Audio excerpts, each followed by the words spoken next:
রুটি নিয়ে রোদ্রে বসতে ভালোবাসে। জি, কিন্তু গরমের দিনে কেউ রোদে যাবে না। কেন যাবে না? রোদের তাপ, রোদের উষ্ণতা, রোদের প্রিয় আপনি আমি সহ্য করতে পারি না। কিন্তু একবার নিজেকে জিজ্ঞাসা করেন, নিজের বিবেককে জিজ্ঞাসা করেন, আজ সূর্যটা আপনার আমার মাথার কত উপরে আছে একবার চিন্তা করেন। লক্ষ লক্ষ কোটি কোটি মাইল উপরে সূর্য আছে, এরপরও গরমের দিন সূর্যের তাপ, সূর্যের উষ্ণতা আপনি আমি সহ্য করতে পারি না।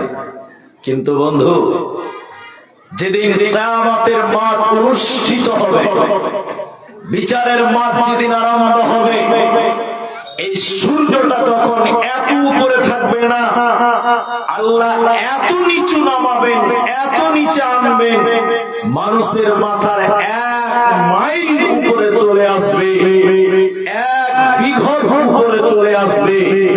সেদিন সূর্যের তাপে মানুষের মগজগুলো টক করে ফুটবে, মানুষের শরীর দিয়ে বৃষ্টির মতন পানি ঝরবে, ঘাম ঝরবে। মানুষেরা সেদিন উলঙ্গ হয়ে, বিবস্ত্র হয়ে, খাতনাবিহীন, মুসলমানিবিহীন দৌড়ে দৌড়ে দৌড়ে দৌড়ে আর্তনাদ করবে, বাঁচাও বাঁচাও। এই বলতে বলতে মানুষেরা চলে যাবেন আদম আলাইহিস সালামের কাছে। আব্বা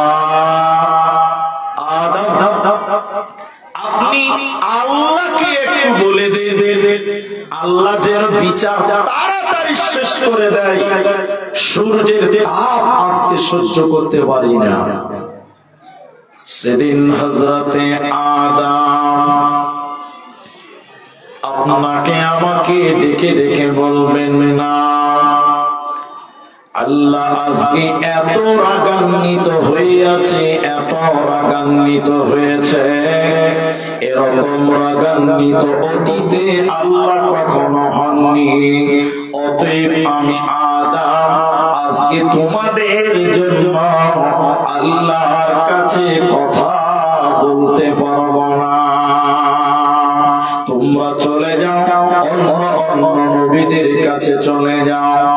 মানুষেরা আরো পেরেশান হয়ে যাবে, চিন্তিত হয়ে যাবে। সেদিন আপনি আমি দৌড়তে দৌড়তে অন্য অন্য নবীদের কাছে যাব। হযরতে লূত আলাইহিস সালাম, ইদ্রিস আলাইহিস সালাম, ইয়াকুব আলাইহিস সালাম, প্রতিটা নবী সেদিন বলবে না আল্লাহর সামনে তোমাদের জন্য কথা বলতে পারবো না। সব নবী মুখ ফিরিয়ে নেবে। শেষের বেলায় ঈসা আলাইহিস সালামের কাছে যাব। হযরত ঈসা আলাইহিস সালাম তখন বলবেন, জি না, আমি আল্লাহর সামনে তোমাদের জন্য কথা বলতে পারবো না। লক্ষ লক্ষ নাসারারা, লক্ষ লক্ষ ইহুদিরা আমাকে আল্লাহর পুত্র বলেছিল, আল্লাহর সন্তান বলেছিল। জানি না আমার আল্লাহ আজকে আমার সাথে কি ব্যবহার করবে। অতএব আজকে কঠিন দিনে আমি ঈসা তোমাদের জন্য কোনো কাজে আসব না। ইমাম বুখারী আলাইহি রাহমাত তিনি বললেন, কুল্লু নবী ইয়া নাফসি ইয়া নাফসি ইয়া নাফসি। ওই কঠিন বিচারের দিন, ওই হাসরের ময়দানে প্রতিটা নবী সেদিন বলবে, আল্লাহ আমাকে তুমি বাঁচাও, ইয়া নাফসি, আল্লাহ আমাকে বাঁচাও। নবী গুণেরা যদি ইয়া নাফসি ইয়া নাফসি করে, সেদিন আপনি আমি সাধারণ মানুষ মুসলমান, আপনার আমার সেদিন বাঁচার উপায় হবে না। এই পৃথিবীতে সবচেয়ে দামি মানুষ নবীগণেরা। নবীগণেরা যদি কিয়ামতের দিন নিজেদেরকে নিয়ে ব্যস্ত হয়, নিজেদেরকে নিয়ে পেরেশান হয়ে যায়, ওই নবীগণেরা সেদিন আপনার আমার কোনো কাজে আসবে না। আল্লাহ তাবারাক ওয়া তাআলা সূরা বাকারা সূরা নাম্বার 2 পারা নাম্বার 3 আয়াত নাম্বার 255 মাঝখানে আল্লাহ বলে মান যাল্লাযী ইয়াশফাউ, হে রাজবাড়ির মুসলমান, দিনাজপুরের মুসলমান, আল্লাহ কোরআনে বললেন আয়াতুল কুরসির ভিতরে মান যাল্লাযী ইয়াশফাউ, বলো কিয়ামতের দিন তোমাদের জন্য কে সুপারিশ করবে, তোদের জন্য কে সুপারিশ করবে বল। সেদিন পৃথিবীর কেউ নয়, দুনিয়ার অন্য কেউ আপনার সুপারিশ করবে না। দুনিয়ার কোন লোক আপনার আমার কোন কাজে আসবে না। ওই কিয়ামতের দিনে শুধুমাত্র কেবলমাত্র একমাত্র একজন নবী, তিনি হলেন নবী মুহাম্মদুর রাসূলুল্লাহ সাল্লাল্লাহু আলাইহি ওয়াসাল্লাম। তিনি তার অরিজিনাল উম্মতের জন্য সুপারিশ করবেন, তিনি তার অরিজিনাল উম্মতিদের জন্য সুপারিশ করবেন। বাকি কে কিয়ামতের দিন আপনার আমার কোন কাজে আসবে না, আসবে না।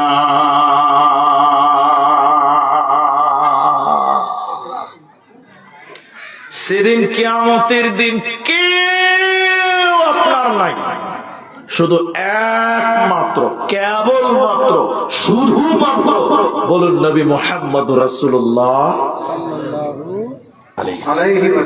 কিন্তু এখানেও প্রশ্ন আছে, বলেন এখন আমরা যে কোয়ালিটির উম্মত, আমরা যে ধরনের উম্মত, আপনারা মুখ খুলেন একটু, আমাদের জন্য নবী সুপারিশ করবে তো? এটা হলো প্রশ্ন। বলেন আমরা যে ধরনের, যে ডিজাইনের, যে কোয়ালিটির লোক, আমাদের জন্য আমাদের নবী সুপারিশ করবে মনে হচ্ছে আপনার? একবার ভাবেন তো, আমার দিকে দেখেন, কেউ মন খারাপ করবেন না, আমার কথা রাগও করবেন না। আমাদের নবী বলেছেন তোমরা দাড়িকে লম্বা করো, গোপকে মোচকে ছোট করো, এটা নবী বলেছেন। আর এখন আমাদের অবস্থাটা কি? দাড়ির খবর নাই, 3 ইঞ্চি লম্বা লম্বা মোচ। ঠিক বলছি তো? হ্যাঁ না বলেন? রসুল বলেছেন দাড়ি বড় কর, মোচ ছোট কর। এখন আমরা দাড়ি তো খবরই নাই, মুছ রেখেছে তাও আবার 3 ইঞ্চি লম্বা। বলেন রসুল যা বলছে তার উল্টাটা করছে। আর একটু কষ্ট নিবেন, আর একবার বলেন, আমার দিকে দেখেন, এদিকে দেখেন। আল্লাহর নবী বলেছেন মুসলিম পুরুষেরা তোমরা তোমাদের পায়জামা, প্যান্ট, লুঙ্গি, জুব্বা, জামা টাকনুর উপরে পড়ো। এটা মুসলিম পুরুষদের আদেশ, টাকনুর উপরে। বলেন টাকনুর উপরে না নিচে? বলেন উপরে। কিন্তু অধিকাংশ মুসলিম যুবক বর্তমান টাকনুর নিচে জিন্সের প্যান্ট পরে। ঠিক বললাম না? নাই জোরে বলেন। এটা হ্যাঁ না বলেন না ভাই? তাহলে নবী যা বলেছেন তার উল্টাটা করেন। নবী যা করতে বলেছেন তার উল্টাটা করি আমরা, তাহলে আমাদের জন্য নবী সুপারিশ করবে এটা আপনার মনে হচ্ছে? সুবহানাল্লাহ। যদি রসুলের আদর্শ, রসুলের অরিজিনাল উম্মত হতে পারি আমরা, অবশ্যই অবশ্যই নবী মুহাম্মদ আমাদের জন্য কিয়ামতের দিন সুপারিশ করবে। জোরে বলেন একবার সুবহানাল্লাহ। আর যদি 2 নম্বরই করে, রসুল যা বলেছেন তার উল্টা করে, আপনার আমার জন্য নবী সুপারিশ কখনো করবে বন্ধুরে আমার।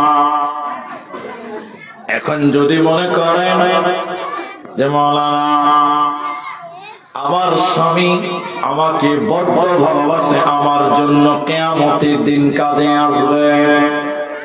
কেউ যদি মনে করেন আমার মা আমাকে অনেক ভালোবাসে, আমার মা কিয়ামতের দিন, বিচারের দিন আসবে, বিপদের দিন।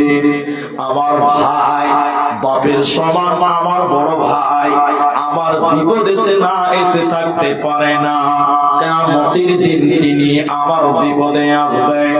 আল্লাহ কোরআনে বলেন 30 পারা 80 নম্বর সূরার 34, 35, 36 33 নম্বর আয়াতে আল্লাহ বলেন, না না না, তোমার ভাই তোমার কাজে আসবে না। আল্লাহ কোরআনে সূরা আবাসার ভিতরে বলেন, ইয়াউমা ইয়াফিরুল মারউ মিন আখিহি, ওই কিয়ামতের দিন আপনার ভাই আপনাকে দেখে দৌড়ে দৌড়ে দৌড়ে দৌড়ে পালিয়ে যাবে।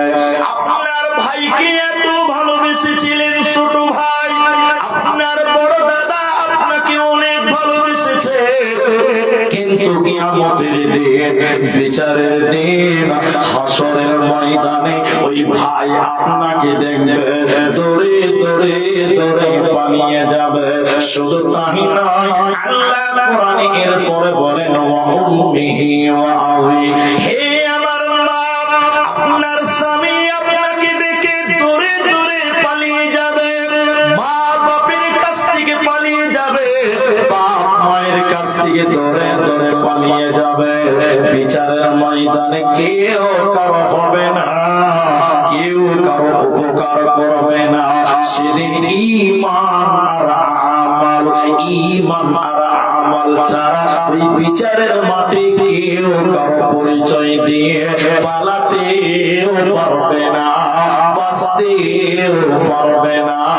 এরই নাম কিয়ামত। এই কিয়ামতকে আল্লাহ বলেছেন কিয়ামত, এই কিয়ামতকে আল্লাহ বলেছেন কারিয়া, আল কারিয়া তুমাল কারিয়া। এই কিয়ামতকে আল্লাহ বলেছেন গাসিয়া, আল আতাকা হাদিসুল গাসিয়া। এই কিয়ামতকে আল্লাহ বলেছেন আযীম, আনিন নাবাইল আযীম। এই কিয়ামতকে আল্লাহ বলেছেন হাক্কা, আল হাক্কা তুমাল হাক্কা। এই কিয়ামতকে আল্লাহ বলেছেন মালিকি ইয়াউমিদ্দিন। ওই কঠিন দিনে ঈমান আর আমাল ছাড়া সঙ্গী কেউ হবে না, হবে না, হবে না। এরই নাম কিয়ামত। আমার বাংলা যদি বুঝতে সুবিধা হয় উত্তরটা দেন, একটু খুশি হব। এখন 50 বছর বয়স, নামাজ পড়ে না। এখন বলছি যে ভাই নামাজ পড়েন না কেন? তো বলি সাহেব সময় পাই না। এটা হলো কমন উত্তর, ঠিক বললাম তো? সময় পাই না, একটু বলেন সময়, এটা উত্তর। আচ্ছা, তখন আমি বলছি ভাই সময় পান না, করেন কি? ওই যে মুলি সাহেব আমার দুটো দোকান আছে, 4 বিঘে জমি, ভুট্টা টুট্টা লাগাতে হয়, আর কেউ নাই তো আমাকে এগুলো করতে হয়, তো সময়টা পাই না।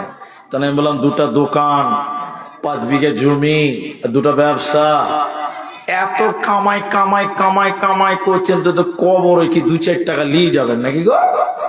তো বলছে মুলি সাহেব না, আমার বেটিটার বয়স এখন 13 বছর, তো কামাই টামাই করছি, বেটিটার ভালো করে বিয়ে দিতে হবে। এটা উত্তর, ঠিক বলছি তো আমি? এগুলো মানুষ বলে না।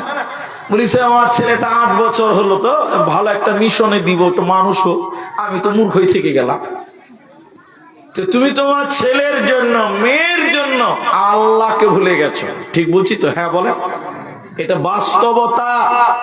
তুমি তোমার আওলাদের জন্য, ছেলে মেয়ে নাতি পোতার জন্য দুনিয়া দুনিয়া করতে গিয়ে তুমি আল্লাহকে ভুলে গেছো। অথচ 28 পারা সূরা মুনাফিকুনের 9 নম্বর আয়াত আল্লাহ কি বলছেন? 63 নম্বর সূরা আল্লাহ কি বলছেন? লা তুলহিকুম ওয়ালা আওলাদুকুম।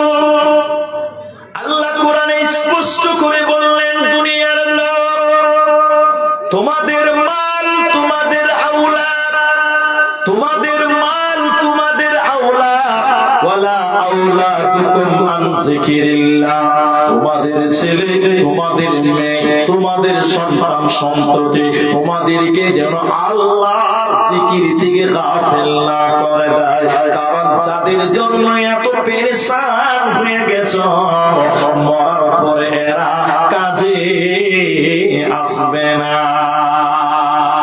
খেটেছি যাদের তরে, তারা আজ কত দূরে, নাই না খোঁজ মোরে, কঠিন নয় কবরে। খেটেছি যাদের তরে, তারা আজ কত দূরে, নাই না খোঁজ মোরে, কঠিন নয় কবরে। ভুলে, বিবি মেয়ে ছেলে মা বাপ ভাই বোন সবাই গেল সরে। ও আমি যাদের তোরে বাদলাম ঘর গো, ও আমি যাদের তোরে বাদলাম ঘর, পর হলো আজ মোরে, পর হলো আজ মোরে কঠিন কবরে। ও গো আমার আল্লাহ থাকবো কেমন আধারে কঠিন কবরে। ও গো আমার আল্লাহ। তাহলে এতক্ষণে যেটি বুঝাতে চাইলাম, এতক্ষণে যেটি বুঝলেন বা শুনলেন একটা উত্তর দেন। তাহলে যেটি বুঝলাম কিয়ামতের দিন কেউ কারো কোনো কাজে আসবে। আচ্ছা মা বোন, আপনাদেরকে দেখতে পাচ্ছি না আর আমাদের দেখার কোনো প্রয়োজনও নাই, তবে সূত্র মারফত যেটা জানলাম যে আপনাদের পেছনে দাঁড়িয়ে আছে, সামনেও জায়গা আছে, তাই মা জননী আপনারা একটু করে আগিয়ে বসেন এবং সবাই বসে যান। আর আপনারাও যারা দাঁড়িয়ে আছেন, এরা এমন করে দাঁড়িয়েছে মনে হচ্ছে এদের কাছে টাকা পাবে, দিলেই পালাবে। যে দেখেন দাঁড়িয়েছে, কত সুন্দর দাঁড়িয়েছে। এরা বাসে উঠে গেলে হোড়াহুড়ি করে সিট লাওয়ার লিগে, ট্রেনে উঠবে তো লাফিয়ে লাফিয়ে উঠবে বসার লিগে। তো ওই জায়গাতে না বসলেও চলবে, তো যেখানে না বসলেও চলবে, কোনো বসার জন্য হোড়াহুড়ি করে। আর যেখানে বসতে হয় ওখানে বসবে না, এরা উল্টা চলে, গাড়ি তো উল্টা। জি মাশাআল্লাহ, এরা দুজনে এখনো দাঁড়িয়েছে, দেখছেন আল্লাহ। ওরা বলছে ইন্নাল্লাহ মা'আস সাবিরিন, ধৈর্যশীলদের সঙ্গে আল্লাহ আছে। ওরা কোন যুদ্ধ চলছে জান ভাবছেন? ওরা সাংঘাতিক যুদ্ধ চালাচ্ছে। মুলবি তুমি যতই বলো তোমার কথা শুনবো না। তাহলে আবার বলেন কিয়ামতের দিন কেউ কারো কোনো উপকারে আসবে না। আমি 2 ঘন্টার বক্তব্যকে 40 মিনিটে আনার চেষ্টা করছি। আর একটা কথা খালি মনে রাখবেন, টোটাল বক্তব্য বুঝে যাবেন আমার এই হাদিসটা বললে বুঝে নেবেন। একদিন আল্লাহর নবী রাত্রে বেলায় বাড়িতে আসছেন, তো বাড়িতে ঢুকলে কি বলতে হবে? সালাম দিতে হবে। তো এখন আপনি বাড়িতে ঢুকলেন না, কুকুর ঢুকলে কিছু বোঝা যায় না, কিছু রাগ করিয়েন না। আর আপনি মানুষ ঢুকলেন না, গরু ঢুকলো, কিছু বোঝা যায় না। তো মানুষ ঢুকলে সালাম দিবে, মানুষ ঢুকলে কি দিবে? আল্লাহ কোরআনে বলছেন ওয়াতুসাল্লিমু, সালাম দিয়ে প্রবেশ করো, অনুমতি নাও সালামের মাধ্যমে। রসুল বাড়িতে ঢুকলেন রাত্রিবেলা, আসসালামু আলাইকুম, বাড়ি ঢুকছেন। দেখেন দেখেন আমার দিকে দেখেন, মা বোন আমার কথাটা শুনে, সবচেয়ে গুরুত্বপূর্ণ কথা এটা মায়েদের জন্য বিশেষ করে। তা আয়েশা রাদিয়াল্লাহু তাআলা আনহা রাত্রিবেলায় বসে বসে বসে বসে ডুকরে ডুকরে ডুকরে ডুকরে কাঁদছে, তার চোখ দিয়ে পানি পড়ছে।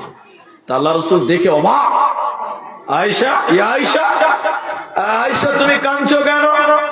আরে আয়েশা, তোমাকে কে বকলো, কে কটু কথা বললো, কে তোমাকে মন্দ বলেছে? বলো, তার নাম বলো, আমরা বিচার করবো, তার বদলা নেব, বলো।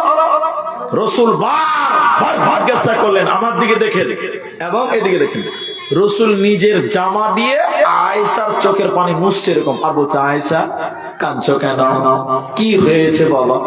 নবী বারবার খোঁজ নিচ্ছেন আর চোখের পানি মুছছেন। এখন আপনাকে বলছি, আপনাদেরকে, আপনার স্ত্রী কাঁদছে বাড়িতে, তো এবার আপনি বাড়িতে যেয়ে বলছেন কাঁদছো কেন, কি হয়েছে, চোখের পানি মুছছেন। তো স্ত্রী কি ভাববে? যে আমার স্বামী আমাকে অনেক ভালোবাসে, ভাবে কি ভাববে না? এটা হ্যাঁ না বলেন ভাই?